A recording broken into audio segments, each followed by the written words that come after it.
So metabolic efficiency basically describes the ability of our body to extract energy from as many substrates as possible. So if you're metabolically efficient, you can get plenty of energy from your own stored body fat if there's no food around.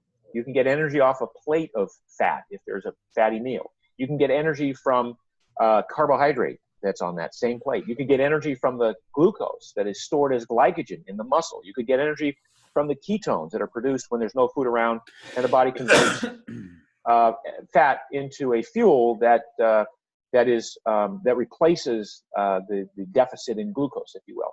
And ultimately, you can also burn protein, although that's the last resort for any human. So being metabolically efficient means we have access to all these different substrates, and we have the hardwiring, we have the genetic default setting, if you will, at birth to be able to do all this stuff.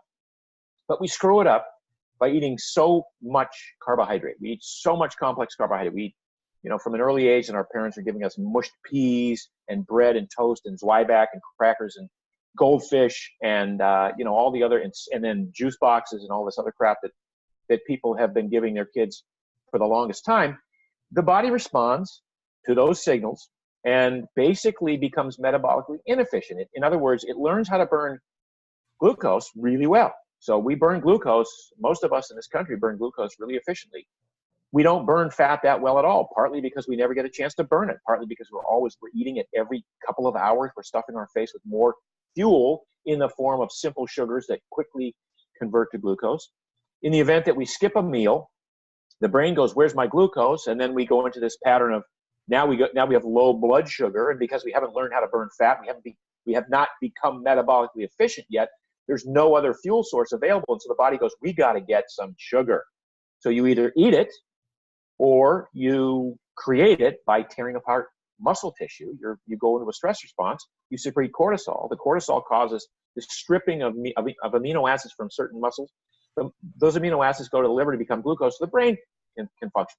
It's a very counterproductive system to somebody who wants to live a long life and have energy all the time and have muscle mass.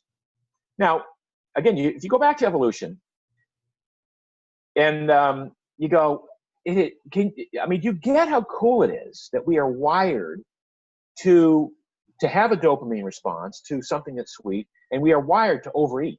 We are wired to overeat because typically fruit ripened at the end of the growing season before there was going to be a lack of food. That fruit became the fuel that if you overate, we had this amazingly elegant system that converted excess calories into body fat. It was fuel that we carried around with us. It's such a cool system from an evolutionary point of view. And then if there was no food for a day or 3 days or a week, no problem. Take that fat out of storage because I have metabolic flexibility. I take that fat out of storage. I burn it for energy. I spare muscle tissue. I don't cannibalize my muscle. I'm burning ketones. Now my brain is even more aware of where the animal that I'm going to hunt or where the next trove of berries are. It is such an elegant system that we have designed within us. It's pretty phenomenal. And yet, if you fast forward to today, we still have this hard wiring that wants us to overeat sweets all the time.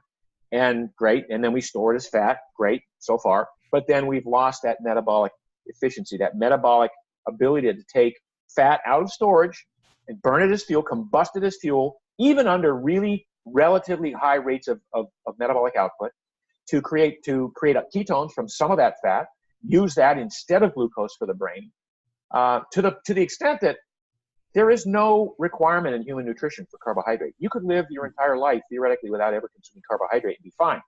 You burn fat, you create ketones, and to the extent that you need glucose, and you need some glucose, the body has this mechanism called gluconeogenesis where it makes glucose. And it makes glucose not only out of protein, which is what happens when you are a sugar burner and you haven't become metabolically flexible, but when you become metabolically flexible, when you built the metabolic machinery, then the body takes this triglyceride and it takes 3 fatty acids and either combusts them for energy or sends them to become ketones, takes the glycerol and makes glucose over here. It is so freaking elegant.